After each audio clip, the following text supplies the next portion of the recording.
Goma ne sera pas tombée. Tout est mis en œuvre pour que la ville de Goma ne puisse pas tomber. Lakini kwa matakwa ya Mungu amesaidia sana. Bomu hii imeanguka katika kisa kwa kuna mtu ambaye ameumia. Kama shirika la raia tunaendelea kupiga yowe kwa wakuu viongozi. Tunapoomba government yetu ipate kutafuta jinsi ya kuneutraliser. Nazopesa message au na peuple congolais bolandaka chaîne mingi. Boye bango keno Est et la République démocratique du Congo et Kokoya Kata Mokolo Morote. Parce que les gens disent que non, voilà, Kabila Beta M23, Kabila Benana M23. Non, c'est la Beta Kibango. Parce que qui a éradiqué Kibango, les lots M23, l'ingara ça la sous résurgence. Il y a eu un accord, maman, au Kabila Salagina en 2013. Kabila, c'était un rebelle.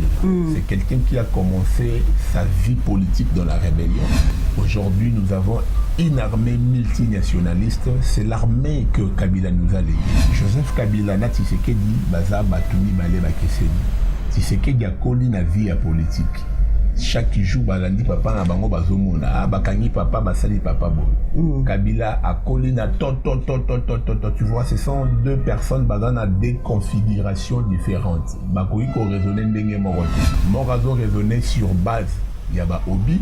Morazo raisonner sur base, il y a ba lettre, la diplomatie, c'est la politique, c'est l'air. Rwanda a tie bato belé, vous voyez.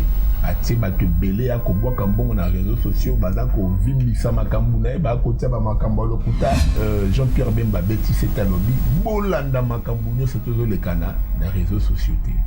Parce qu'il faut faire attention au niveau des réseaux sociaux qui alimentent, et certainement l'ennemi doit être pour quelque chose, les réseaux sociaux pour créer une certaine peur, fragilité dans les esprits. Tout est mis en œuvre sur la défense de la ville de Goma. Les États-Unis sont allés, ils ont organisé une réunion en Angola pour décourager les soldats à Sadek. Bango tinde ba ki wana ba dit déjà configuration et armée na biso. Ba ba dai kona ndame information, ba faut comprendre comment est-ce que nous sommes en train de nous battre pour que tout ça la nini to longwa na makambo etali occupation rwandaise. Quand il change du coup comme ça, c'est qu'il y a quelque chose qui se cache. Sadek Ototielagi Motema va nous décevoir pour qu'il y ait à s'engager. Il faut Bawazalendo Batika Kobunda. Et la zone Banabiso et l'Ipe Golobakeno, il faut battre la biso Banarcis les patriotes, Totika Golobapé Naté. Donc on a c'est quelqu'un vraiment que moi je regrette. Nous allons organiser une émission spéciale Kakananga pour expliquer la richesse que Nanga a amassé. Il a demandé à Tshisekedi de maintenir le rôle de président. Il y a Seni Lissou. À Senagi Tshisekedi a décoré le rôle de héros national. Il y a quoi Senagi va décorer.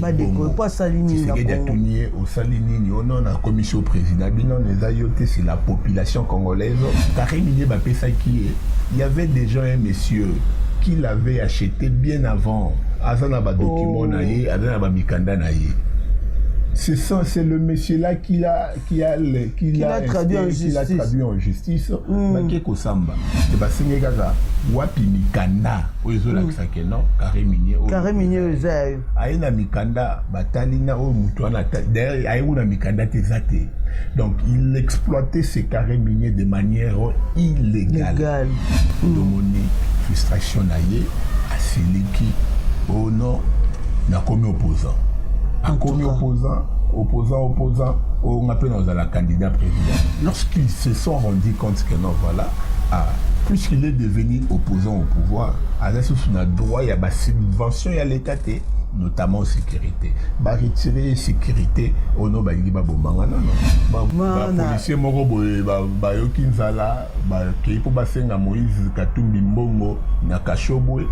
Bakomi kuna moyen okendeza te bafandi na bango libanda l'état Moïse Abima ba biseno en tout cas mukubwa du club sata mbonga mai Moïse Katumbi amoni bango kana entrée à filmer au encercler na résidence. Or c'est et ça n'avait rien à voir. Mais oui, ba yaki na bango tour ba yiko senga pour baby que vie azala na moi katuku bienza azala loboko pete bayende po basenga ye ve en tout cas lukela biso ata mwa mai bayebi kaza muta loboko pete yo maintenant gouverne tu sais que tu as comme moi oh bancercler abengi Jacques Kabula abinanga pe nazo kamo quand Jacques Kabula landeli abio c'était pas ça c'était ça donc il y avait eu de l'agitation pour rien donc ça montre dans notre c'est que des biens naba opposant si tu veux faire l'opposition en tout cas tu sais que du baboma était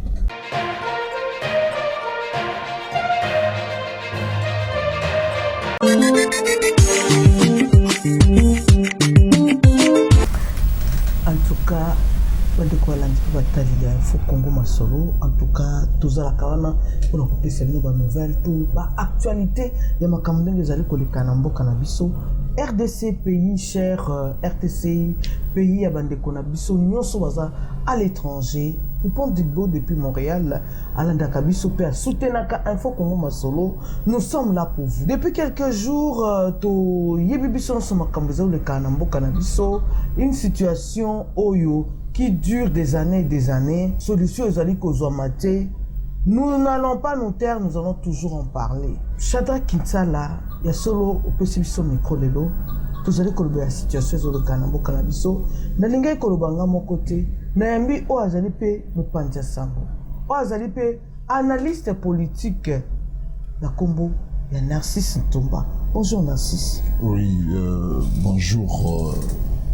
Maman Elise Moulanga, donc on a vraiment un sengoko ndimana invitation festival to beta mambu etali politique mambu etali makambo kotambola biso comme la biso na République démocratique du Congo donc bien eza yanga mituneza ya solo to kobandana na likambo etali situation ya mboka na biso oyo ekomi moi tokolo bango lokwa moi compliqué toyeba te paruto banda paruto suka maloba kolanda na discours ya mokonzi ya mboka to pe ba décision mokonzi ya mboka zoki na mikolo elekaki tozomona application nango te ndenge peuple ezolingaki makambo esalema po na population congolaise na biso soki lelo balobi na bango bokota Rwanda bakoti Rwanda soki lelo bapesi bango feu vert mais situation c'est compliqué qu'est-ce qui se passe pour na yozomona ngo ndenge nini en tout cas vraiment ce qui est vrai nazo rassurer que situation moroteza ko compliqué moko njamboka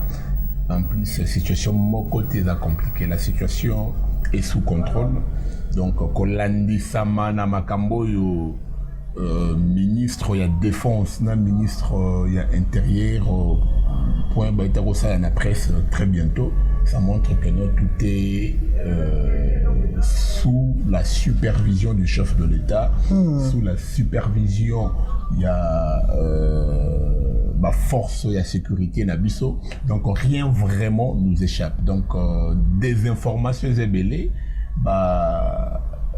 intoxication et l'équipe tellement mingi badako intoxiquer population na ba réseaux sociaux mais oyo tolandaki dernièrement Kagame yemoko ko menacer RDC et intoxication te et un message moko oyo ferme Kagame a lancé na RDC pas pointer RDC l'ISAP. Bon, ce n'est pas la première fois. Vous savez, depuis que ma relation à Bango n'a présenté ce qui déjà les sous bien comme avant, c'est tout à fait normal à ma attitude douane. Donc, moi, je pense que non, la situation est toujours maîtrisée en haut. Ils ont bien maîtrisé que Kolandi Samapé, la ministre Mouyaya, lorsqu'elle a parlé, ça montre que non, voilà, ils ont question moko, ils allaient que préoccuper le gouvernement. Ils allaient que préoccuper même au quinquennat il y a Félix Tshisekedi au tout dans l'ango mais au soulever point mon quoi le lobby au relever point on a ya topé intervention il y a ministre Mouyaya tant on va kolobake jamais RDC a kosala topé collaboration na bamboka musu topé URSS topé Russie et loko au peuple congolais za kozela babi bango ba kosala yango te bako lancer offensive boyete bango barosala yango te toko koloba nini ngana c'est vrai chaque gouvernement dans la politique a la vision Mais moi, je ne peux pas les condamner du fait qu'ils disent que non, voilà, bah, Ezali na contrat mon côté pour parler mon côté, alliance mon côté que Salama, na militaire russe, na force armée. Il y a Russie, donc c'est tout à fait normal. Donc, est-ce qu'on est à stratégie? Et à stratégie, c'est pas parce que au Bimbo Cannabiso, la vérité c'est que les États-Unis d'Amérique a beaucoup plus d'influence. Hein, donc, colonne Abisso Batik là, vraiment États-Unis, action en libre. Pourquoi? Parce que il y a des minéraux stratégiques. Ceux qui RDC échappé États-Unis dans Maboko. Et que pays Moussous a récupéré Bisso, en tout cas vraiment ça serait catastrophique pour ces pays éthiques. Pourquoi? Parce que ils vont exploiter minéraux Oyo États-Unis là, parce qu'il y a des minéraux Oyo exploitation nango, utilisation nango dans la République démocratique du Congo gelé par les Américains. Donc ce sont eux qui veillent jour et nuit na ba carré minier wana de manière à ce que mutu akotate mutu abimate. Donc la vérité eza eloko mosusu eza kaka que non voilà bonsomi na biso notre libération mama ekouta na Russie te ekouta na États-Unis te. C'est ngana yo bandeko ba kolanda biso photo bande conscience photo yeba place nini to outi place nini to komi na place to komi le to ko condamné pe ko ba papa le kina biso ba belge o ba sundoli biso na maboka bato mususu. Moi je pense que non, le regret c'est vraiment un passe-temps. Attaque au regretter kokende na bango, ça va rien changer maintenant. La minute où nous sommes devant un fait to ko condamné ba wana makamu mususu. Non, moi en tout cas je ne les condamne pas. Moi, je ne les condamne pas du tout. Ils ont fait ce qu'ils pouvaient faire. C'est nous qui avons demandé l'indépendance. Voilà, on ne peut pas vous donner, vous accorder l'indépendance maintenant. Il faut te payer ça par palier. Voilà pourquoi est-ce que dans 1950, élection, il y a l'Ibosso Salamagi Nambo, quand la mission d'allier élection, il y a conseiller communaux, il y a bourgmestre. Hein? Et on est là qui élection à Yambo parce que mon laissé comprendre que nos bateaux on a pour ça gérer Mokanabango avec le temps. Alors élection balamoko ya présidence de la République Ezakobo Mabango. On doit qu'il faut que Nabango molo palier par palier. Tobandagi na bango, mais les choses se sont tournées on a précipité cette indépendance. Nous l'avons aujourd'hui. Maintenant c'est à nous maintenant de poser la question comment est-ce que nous utilisons cette indépendance. Cette indépendance c'est comme si ça gana ba mikanda ba comment. Mais conscience, notre cerveau, c'est comme si nous continuons toujours à être indépendants. Vous voyez, même pour s'adresser aux États, au Rwanda, on voit toujours, il y a un colon on parle de qui? On parle des États-Unis d'Amérique. Moi, je peux tout simplement demander au peuple congolais, le chef de l'État a fait sa promesse à Kokisango. Attaque à Kokokisango à 100%, attaque 50-60%, je foi en Tshisekedi, je sais qu'il va faire exactement. Mon peuple congolais comme na moi moi désespoir comme le ba été président na biso la kaki biso mais azo agir te azo banga ba Rwandais to nini azo banga nini. Le problème ce n'est pas le Rwanda. Le problème ce n'est pas le Rwandais. Tshisekedi dans son discours, dans l'intervention, dans la sortie médiatique, il est clair. Il parle du système qui gouverne le pays. Rwanda. Donc c'est le système là qu'il faut attaquer. Il a combattu la Kabylie, il les a déboulonnés. Là maintenant il est en train de chercher d'où provient le mal. Source, il y a Mabé, il y a atrocité, il y a Liwa, il y a Bandeko Nabiso. Ça a été déjà identifié, c'est le Rwanda. Tshisekedi a fait sa promesse, il a dit que non, voilà, le problème c'est Rwanda. Il faut en finir avec Kagame. Pardon, le problème c'est le Kagame. Il faut en finir avec Kagame et son système pour que le peuple rwandais batikala, Bonsomi va valider. Excusez-moi, est-ce que le fait que la RDC refuse Topé, ne veulent pas s'allier à la Russie, est-ce qu'ils ne craignent pas une troisième guerre mondiale. Bon, en fait. La troisième guerre mondiale, c'est que ceux qui sont saliboé et qu'on déclenché peu bitumba moko pe munene. Troisième guerre mondiale. Mboka ozana sima Rwanda ezali Angleterre, ezali France, ezali États-Unis, zaka États-Unis mon côté. Eza pena mbeko ananyo son susu. Au cas où aujourd'hui RDC a déclaré na mission batno que oui ngana ko salina na Russie. Troisième guerre mondiale. Les États-Unis, maman, vérité, paye après bisoza keno bazobanga biso mwandam. Bazobanga keno voilà, si tu peux si bango mu Congo, va perdre avantage belé. Les cas américains va dans la politique à Kansa. Baromuka va perdre te baromuka ba ça la scission ya mboka na biso. Vous comprenez parce que n'est pas la biso le quoi hypocrite, hypocrisie. Ils ont réussi à Osalango na Soudan, ils ont réussi à Osalango na Libye. Maintenant là, les yeux sont focalisés. Mon Algérie bazana ba problème moi te pour parce que bango c'est bazaba arabe. Sori na loyenge kuna okutana ba pays maghrébin se doit dans la solidarité moko au biso parce que ceux qui solidarité les alaki ça dès qu'on ça la communication à salité nous sommes agressés, il y a un groupe armé au bafandi babité. C'est vrai que biso peut te réclamer droit dans mboka na biso mais seulement on ne peut pas permettre à ce que une force étrangère baya koboto la biso ba droit débat wazalendo. Vous comprenez? Ils ont commencé à répliquer et les gouvernements a vu comment est-ce que ces gens mi pesi pour namboka na bango. Et qu'est-ce que les gouvernements peuvent faire? Batoyo la kisi volonté ya kobunda ensemble na ma force loyaliste, donc c'est-à-dire basé sur ba rebelleté, basé sur ba force manko irrégulièreté, basé na mboka ya solo o ba comprendre en réalité. O ba comprendre te ba kena M23. Bango ba comprendre habiter. Et là le rôle là wazalendo asala trouble air moko na est. On doit comprendre.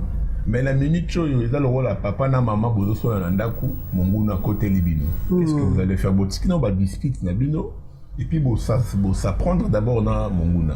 C'est ce que les Ouazalendo ont en train de faire. Donc moi je pense que non la SADC ne peut pas. Tout le monde a fait un candidat dessus là à s'allier na ba Ouazalendo le bon le quoi na servi mboka na ngai. Na tiki qui candidat na nga député le quoi na zute na kene na ngai accueilli pourquoi parce qu'il faut Kosunga Bango, ce sont de moi on m'appelle patriote. Et ça signifie tout simplement Ouazalendo. Il y a des gens qui sont le patriote. Pourquoi? Parce que le souci, nous peut-être la vocation ce n'est pas de toucher les armes, c'est de parler de cette façon pour le pays. Vous comprenez? Donc moi je pense que la SADC Koki une telle décision, c'est parce que nous sommes agressés. Vous venez, ceux qui force moko irrégulière, il y a Libanda, il y a Mboka. Rwandais, il y a Ouganda, Rwandais, il y a en fait rebelle, il y a Burundi, il y a Ouganda, Yeko Bundesabi, cela on peut comprendre. Mais là, ce sont nos frères, nos compatriotes, des gens qui avaient les armes. Mais ils se sont alliés à la force régulière pour combattre l'ennemi. En tout cas, Bazali sous s'il faut revenir dans la force à SADC, les quelques pays là, l'Afrique du Sud, l'Angola, Burundi, tout ça, bango baye qui vers biso, qui veulent nous soutenir. Tous ces pays na bango, c'est de l'hypocrisie ou quoi? Ce n'est pas de l'hypocrisie, mais les intérêts sont tellement liés. Vous voyez, SADC, Nalibanda, Azana bateau yopé au azora loko la ba conseiller au azora loko la moi tu vois il y a la communauté internationale en cas SADC dans la représentation à bango il y a basé la Monisco à bango la France dans la représentation na yena ya SADC maman dans les réseaux sociaux ça circulé on n'a pas encore confirmé que non voilà les États-Unis sont allés ils ont organisé une réunion en Angola pour décourager les soldats à SADC. Pour décourager bango que non voilà vous ne pouvez pas aller parce que bango tinde ba ki wana ba dit déjà configuration et armée na biso. Ba dai qu'on a des informations, ba faut comprendre comment est-ce que nous sommes en train de nous battre pour que tout ça la nini to longwa na makambo etali occupation rwandaise. Alors ils savent très bien, quand ils changent du coup comme ça, c'est qu'il y a quelque chose qui se cache derrière. Il y a qui va recevoir moi ba menace, il va recevoir moi ba menace Kandolo, voilà, du mot d'ordre. Moi je pense que non, si l'Afrique ça décote au Tchelagi Motema va nous décevoir, pour que y a s'engager, il faut ba wazalendo batika kobunda. Et la zolo banabiso et lipe koloba keno, il faut batlo la biso ba narcisse tumba les patriotes totika koloba pe na TV. Vous comprenez, parce que la guerre est médiatique. Les réseaux sociaux, vous allez comprendre, Rwanda a tiré battu belé, vous voyez, a tiré battu belé à Koboa Kambon dans les réseaux sociaux, Bazako Vimbisa Makambuna, Bakotia Makambo Lokuta. Donc il y a un moni, Jean-Pierre Bemba Betty c'est un lobby, Bolanda Makambunyo c'est toujours le canal des réseaux sociaux. Vous comprenez pourquoi? Parce que Batouana, Bazana stratégie, Moussouté, place à Rokende. Mais les autres, donc Bisso, maman, pardon, na koki kotika kolobela mboka na ngai te po sadeka ya ko aya kosala musala na ye. Donc ça n'a rien à voir. Kaka ndinga na kolobela na nzela itanoike yepes bato ba wazalendo ba kosala ngo na makambo etali mundu qui peut aller spécialité na bango. Biso spécialité na biso yango to ko défendre mboka na maloba na nzela ya média. Voilà. Mais tout le monde y a mon mikolele qui a ambassadeur États-Unis, ba lobby quand même ambassade des États-Unis, bah commis quand même qu'on condamné. Le fait que les Congolais bah télémi bah comme Colombia les Kamango bah comme qu'on condamné Rwanda. Est-ce que ça va jouer pour moi? Condamné. Bah ça jouer hypocrisie. C'est ça l'hypocrisie. Monisco et Zaya Banani. Il y a les experts des Nations Unies, il y a ONU, Bayaki va publier rapport na bango. Rapport il y a ba expert bazu ba publier ba lobby que non voilà. Makambo salami na est de la République. Bateau baza à la base c'est ça ba Rwandais. ONU et Zaya Banani, n'est-ce pas, il y a américain. Donc ça sert à rien. Discours ils ont même outil même pas na la Maison Blanche. Et là, maman, il y a Monica, pression, il y a la société civile, bazo menacé, d'habiter dans Salara et le Romo, il y a bongo, mais ça n'a rien à voir. Les États-Unis est totalement désintéressés. Vous avez battu, qu'est-ce qu'ils veulent réellement? Tu sais qu'il est allé vers eux. À l'objet, nous ne voulons plus à ce que Boya, Bopé Sambongo Kuna, Boya Yakoboma, Azwa, Apé Sabine. Boya directement, ah, on a Congo. Chez moi, directement. Qu'est-ce qui se passe? Bolinini, impôt, loi, Marambotali, loi minier, code minier, pardon. On peut toutefois pencher la balance de votre côté. Na place au yo-yo, Bande Kolabisoba continuera. Vous comprenez un peu? Donc, les multinationalistes américains, ce sont eux qui sont à la base. Ils sont allés créer des industries.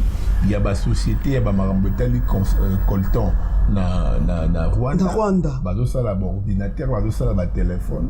Mais Rwanda zana coltan te a rozwango wapi. Banda bakanga. Si ce n'est que banda bakanga monga tutu. Rwanda a quitté na marché mondial à Cobalt. Pourquoi? Parce que source na bango la production c'était ces messieurs qu'on a inquiété à la justice ou à bande comme la bango quantité à ebele pour ba kende côté. Donc moi je pense que notre population peuple congolais basa na kimia basa na confiance na ba konti na bango.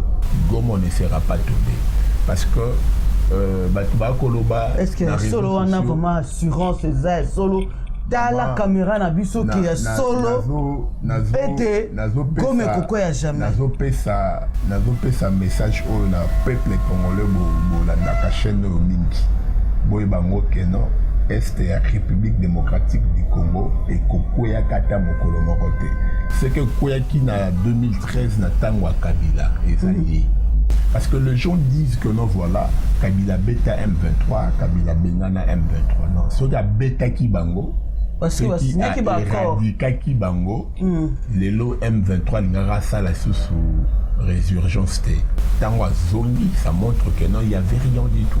Il y a eu un accord maman au Kabila Salagina on a 2013 Goma tombé vous comprendre Kabila Tali abinono le roi d'Agomekoi ceux qui n'a le Kabila c'était un rebelle Vous devez comprendre, c'est quelqu'un qui est né dans la rébellion, c'est quelqu'un qui a commencé sa vie politique dans la rébellion.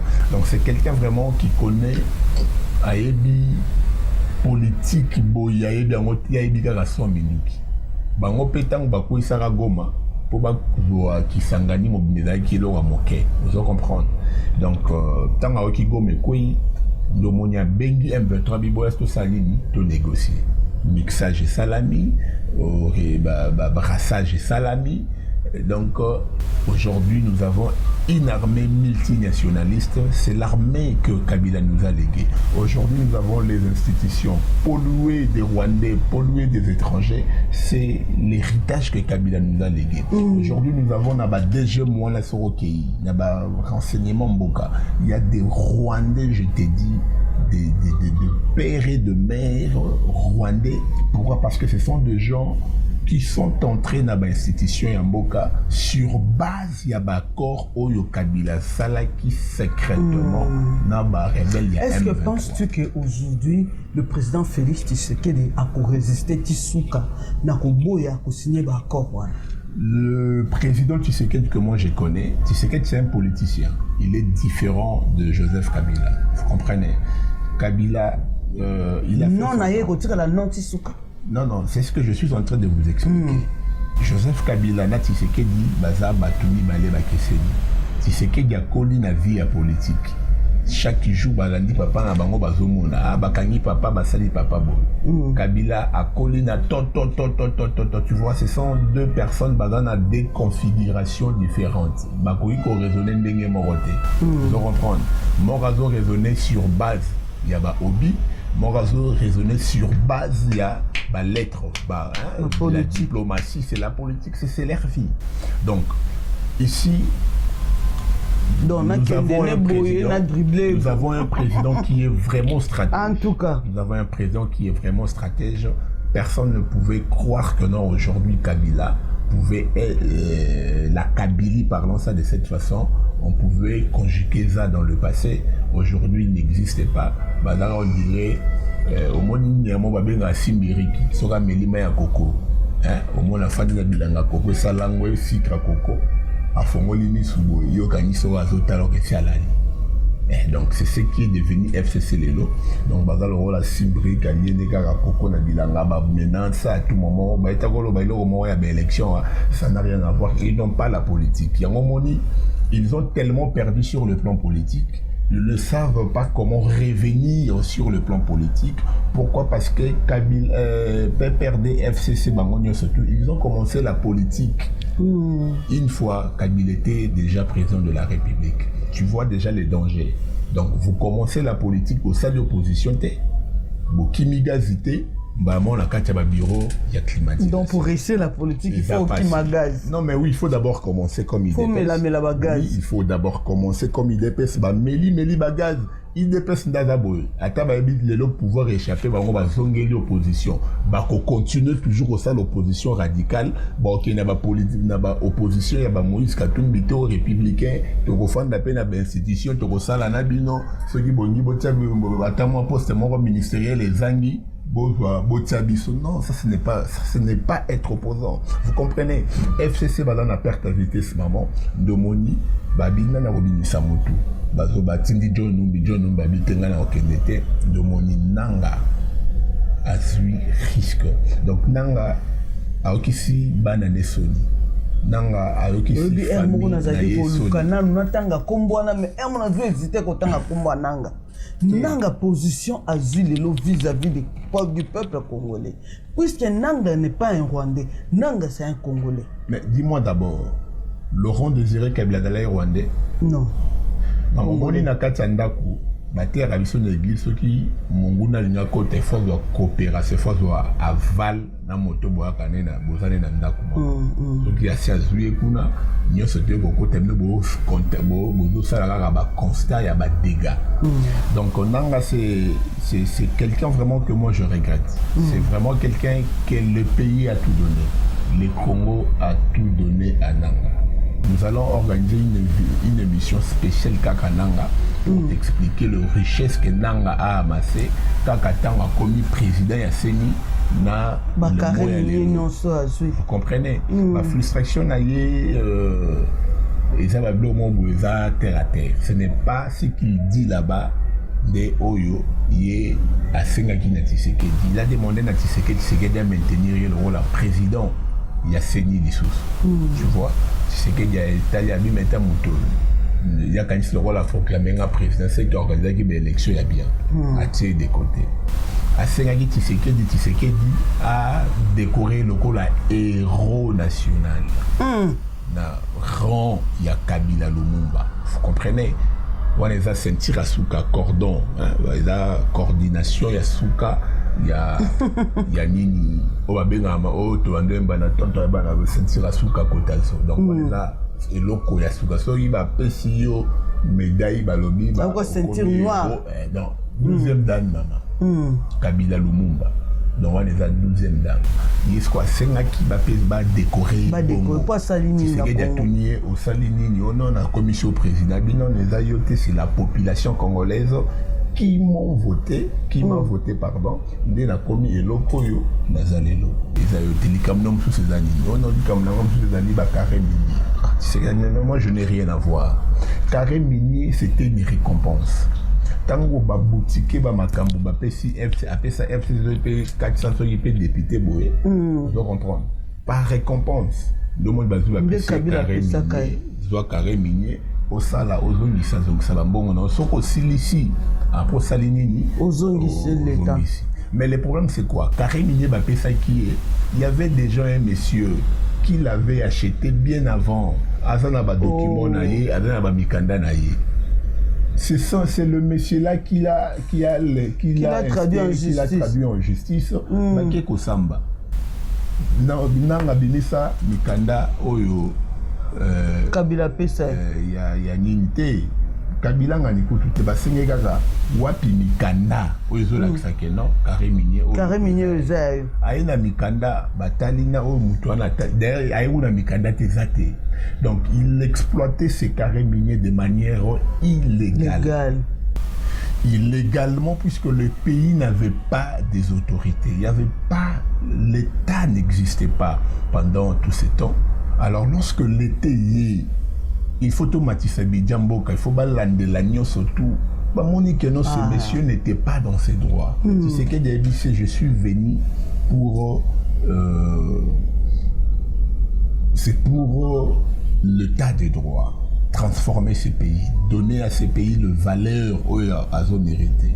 Je ne peux pas te causer cela carré miniwana parce que ce n'est pas à toi. Vous comprenez? De mon frustration naïe à celui qui, oh non, n'a commis opposant. A commis opposant, on appelle dans la candidat président. C'est ce qu'il a dit, ok. C'est ce qu'il dit, les services, il y a l'État. Parce qu'il y a des services, ils fonctionnent sur base, il y a des candidat, il y a des règles, il y a des règlements, il y a des lois, ils ont déjà bien établi. Lorsqu'ils se sont rendus compte que non, voilà, puisqu'il est devenu opposant au pouvoir, à la source, on a droit, il y a des subventions, il y a l'État, notamment sécurité. Retirer sécurité, on a dit, non, pourquoi? Moïse Katumbi tozana ya yoki ba kende pratiquement na policier moko boye ba yoki nzala ba keipo basenga Moïse Katumbi mbongo na kashobo ba komi kuna moya okende zate ba fandi na bango libanda l'état Moïse abima ba biseno en tout cas mukubwa du club sata mbonga mai Moïse Katumbi amoni bango kana entrée à filmer au encercler na résidence. Or c'est et ça n'avait rien à voir. Mais oui baiki na bango tour baiko singa po babi ke vie azala na moi katuku bienza azalo boko pete notre bête la vie tour monité le loko nyoso batu babelele ke Moïse Katumbi c'était pas ça donc ba yaki ndepo ba période ba fêtité maman ba yende po basenga ye ve en tout cas lukela biso ta moi mai ba ebi kaza mutalo boko pete yo monité na gouverne tu sais que tu as comme bi encerclé à Bengi Jacques Kabula. Abinanga pe nazo kamo. Tant Jacques Bagoula Landela bio, c'était pas ça. C'était ça. Donc, il y avait eu de l'agitation pour rien. Donc, ça montre de notre Tshisekedi bien là-bas, opposant. Si tu veux faire l'opposition, en tout cas, Tshisekedi Baboma était. Baboma était. Donc, il est en ville de devenir président. Au ça, l'opposition. C'est la première fois où on a notre monde en Mboko marche policière. Il y a deux sa civile. Policiers sont mis à 500 à Melindambu, mutabanda osa la marche SV na ba mo kondiabi mon ndekozwa bidamai ba osa la marche ba okende nzela ba obeta masodona policier à Katindambo donc c'est nani policier donc de sentir moi socialisation moro boye cohérence moro entre population donc population zo sunga peuple congolais à ça la marche na lolenge sengeli babe bisarara oh non, toyiba. Tant qu'on y beloga maman batu, police oti kaote. Vous comprenez? Tant qu'on ne pangeloga batu, police oti kaote, des policiers on n'a salini, azongso nanzela. Mais so yibo marcher pacifiquement, la police peut vous donner même à manger, même à boire. Merci. Donc vous comprenez, maman, na chité na masolo, on a banda qui kolobeza très important pour na koye bisa peuple congolais que non. FCC Ndazabongo, stratégie politique erratée. Aucune bande de pouvoir à Tshisekedi wa banda koloba tu dois pouvoir on a makila torotika moi kende boyete oyebi mule yanki wana bakanga ki donc ce sont des gens habitués au sang. Yango moni Corneille Nanga n'a pas eu froid aux yeux, n'a pas regardé la souffrance au peuple congolais et tali écouté, il est allé John Numbi pouvait faire sortir la tête. Mais pourquoi est-ce que John Noum ne l'a pas fait? Tu vois, Azapé n'a monté des choses ils aussi battu entre Ena Tshisekedi. Mais pourquoi est-ce qu'il n'a pas pris les devants? Mais on prend Corneille Nanga. Donc on l'utilise et après il sera rejeté. Mon candidat tout son bagalila l'a dit. Après Totalima et quel témoignage. Aujourd'hui moi c'est un Nanga. Famille n'est banana et bazana Sony. Surtout parce que les noms de Jacques mais moi j'ai Nanga, vu quelqu'un Nanga répondre à une publication sur Facebook Nanga et dire que non. Ce que Nanga fait, ça n'engage que nous. Oui. Et non, nous, sa famille. Oui, ça, déjà, la famille, une famille sérieuse, ne peut pas considérer Mutabongo. On se révolter pas contre un individu, mais pour une nation. Pourquoi? Pour la Biloka Mokili, qu'est-ce que Nanga a encore à gagner? Narcisse Toumbato, Atoni ba immeuble, Aza, Atia, Otuele, wana sotozo mona wana, Atia bandeko na ba gouverneur, je dis mais qu'est-ce que Nanga n'a pas eu dans ce pays? Moi je pose d'abord la question, qu'est-ce qu'il a perdu?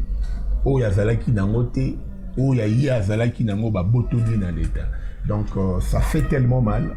En tout cas Nzambe, quand la justice de Dieu yana, il y aura aussi la justice de Dieu pour Nanga. Le fait qu'il a trahi le peuple sur qui il a beaucoup gagné, mais qu'il a au bango bazo skoisa, au aeko sangana, Nanga va payer. Tu n'as pas vu l'air journaliste, Massa n'a surtout dans l'année la terrain, bazana politique était, barolo banini.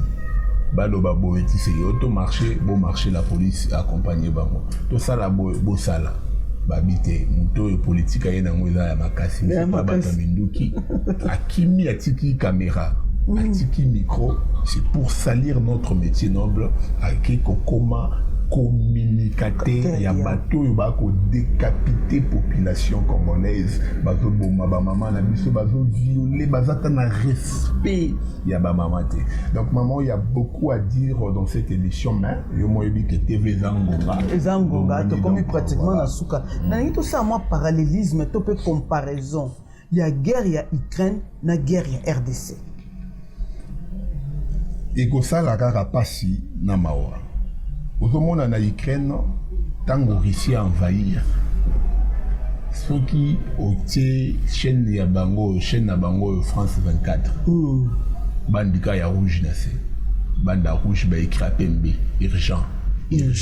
urgent. Banda tongo tipo quoi, kaka lisolo irresponsable. Bobeta lisolo mat urgent. Nani au chaîne à modèle. Moi je croyais aussi ça serait pareil pour la RDC. Mais on regrette que cette chaîne-là ne parle même pas de ce qui se passe dans l'Est. Ceux qui ont bêta, ceux qui France 24 ont lobby la RDC a utilisera toujours côté moko négatif. Mais moi, ça nous étonne. Est-ce que Zelensky a parfait koleka Tshisekedi? Est-ce que le gouvernement y craint baza parfait koleka gouvernement na biso? Makambo occupation russe na Ukraine, on en parle. Mais occupation rwandaise, bah si il faut tomber à Rwanda, tout comme ça va ta commune, on peut le faire. Donc pour la banque, les Ukrainiens, qui va congoler la valeur? Ce qui dit est en train de craindre beaucoup de choses. Bah il y a peut-être sous embargo, il y a des armes. Bah il y a peut-être sous des sanctions internationales. Vous comprenez, il y a beaucoup de choses. Le pays déjà a beaucoup payé. N'a pas embargo tout ça sous Kabila, sous Mobutu, sous Kabila fils. Donc, et ça l'a mis tellement ébélé l'embargo. Donc, tu sais qu'il dit ne peut pas s'engager comme ça. Avant qu'il s'engage, il doit vérifier que non, le paramètre n'y surtout certains pardon, et on s'engage. Vous comprenez? Donc, raison pour laquelle maman, l'ongole équivoque que Tshisekedi a kobanga mutute à cause là. Au si sara na mutuna na yoyo. Omoni au Barack Obama. Tant à 5 deuxième mandat en 2011. Tant à 5 deuxième mandat. Assez aïe si bon alors dit bah dit c'est maillot le bagi au filana na ba djihadiste na ba Oussama Ben Laden. Mais si siko Ben Laden a kosa musala na ye. Après si bango promesse. Ceux qui vont voter ngatouro non si ça les kamboa. Aujourd'hui les gens peuvent critiquer Tshisekedi. Les gens peuvent prédire sa mort. Bombe monsieur. Avant 5 ans, Tshisekedi ici là, on ne parlera plus de Rwanda. Merci beaucoup. On ne parlera plus de Kagame. Les Rwandais, on va parler, mais on ne parlera plus de Kagame.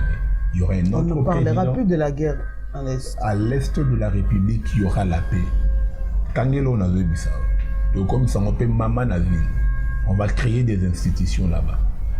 Nous allons occuper nos territoires. Et ça, il y a Bissau. La table, il y a conférence à Berlin, le Tshisekedi des Alaïtés. Il faut comprendre. Tshisekedi, il y a Fandaka en 1884, était la conférence de Berlin. Pour le Bakeno, Congo, il y a limite. Non. Kaka Bango Moro Bamindele Wana, Ndeba Lobaki, RDC, Congo, il y a Lumumba, il y a Kipanvita. Limite na Bango, Yango. Alors, le Rwanda est créé après que la RDC a existé. Rwanda, Salami n'a pas mis je vais encore revenir avec le temps, avec beaucoup de détails. Il y a Rwanda, comment est-ce qu'ils ont été créés. Nous sommes un pays tellement hospitalier et à cause de l'hospitalité Nabiso. Makamboto qui vous a à Rwanda, Mboka Mabele vous a à Rwanda, non. En 1990, est-ce que les Occidentaux avaient ces discours? Non. En 1994, ils avaient ces discours. Non. Discours rwandais bandit karakala. On a discuté avec quelqu'un qui me dit Ponaïe a préféré les loyaux que le président Tshisekedi a surassoir Nyonso, Assemblée nationale, surassoir Ango, Nyonso va surassoir à la tenue militaire, puis Yéna armée mobile entourée de l'armée a déclaré état de siège dans la République démocratique. Mais ce qu'a est-ce une bonne idée?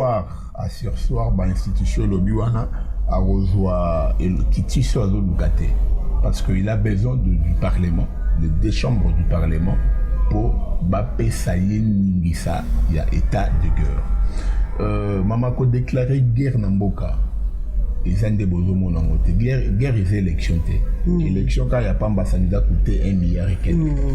Guerre jour et vous bandato ebi, mais jour et aussi là. Vous comprenez? Donc il faudra que le pays soit ressourcé financièrement, matériellement, moralement. Vous comprenez? Donc c'est vraiment quelque chose de bien. Soromoni Bakondi. ba kotala makambo ekoleka kuna pour ça ko engager zali mais bazo vérifier ba paramètres nyonso tuna nte koki.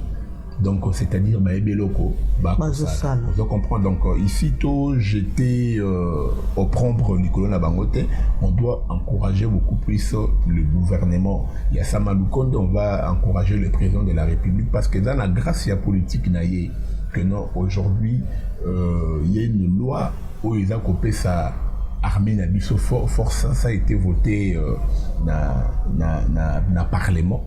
Aujourd'hui, l'armée peut engager les dépenses pour acheter bah, armure naïe, bah, armement naïe, autant de fois que à Lingui. Vous comprenez? Donc ça. Le nom de la loi, j'ai quand même oublié, mais ça pourra peut-être venir tout au long de l'émission. Donc ici, c'est une façon de te dire, maman, que non, voilà, ce qui se passe dans l'Est de la République démocratique du Congo, cette question est visitée, révisitée, tous les jours et pas à prison de la République.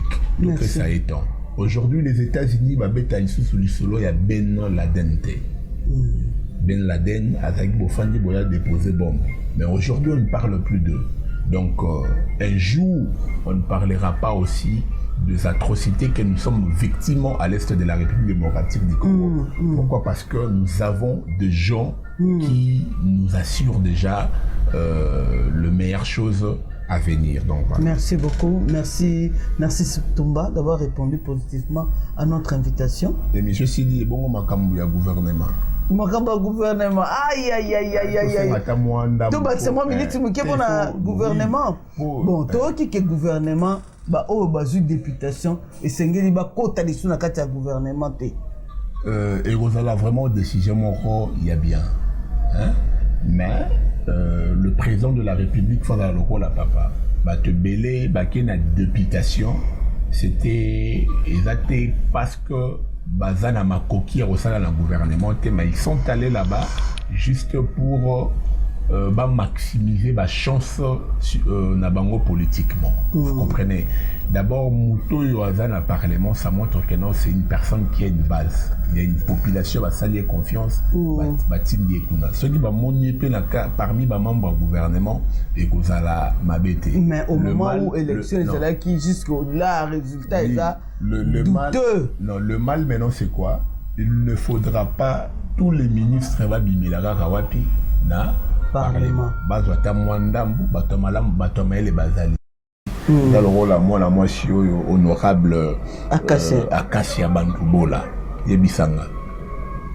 Crémo, il y a intelligence, ce n'est pas honorable Akassia Bandubola. Bati Kaïka dans le Parlement parce qu'à la député, non. Il y a une population. Ils appellent quoi, Baliaou? La population, il y a le Kunga Balobi. Bazala qui prêt à ça la marche pour déclarer point au CENI à Pessi.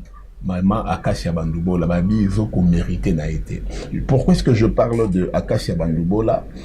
Vous savez, elle a géré le ministère de l'économie dans un contexte difficile pendant la Covid-19. Où l'économie y a monde entier et ça les régressions.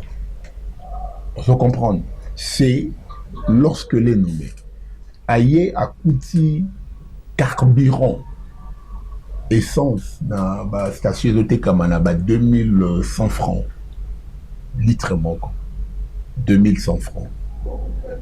Grève à chauffeur, grève et salami, par-ci, par-là. Elle a pris la résolution, maman. À une résolution, il y a Kokiti sa carburant de 2100 francs à 1845 francs congolais. Ah bon? Sauf que tu as envie de comparer les Lona Nicolas Kazadi Tokobaki. Akassia mérite cette place-là? Non, Zoba Vital Kamere, j'espère. Ouais. Donc, oui.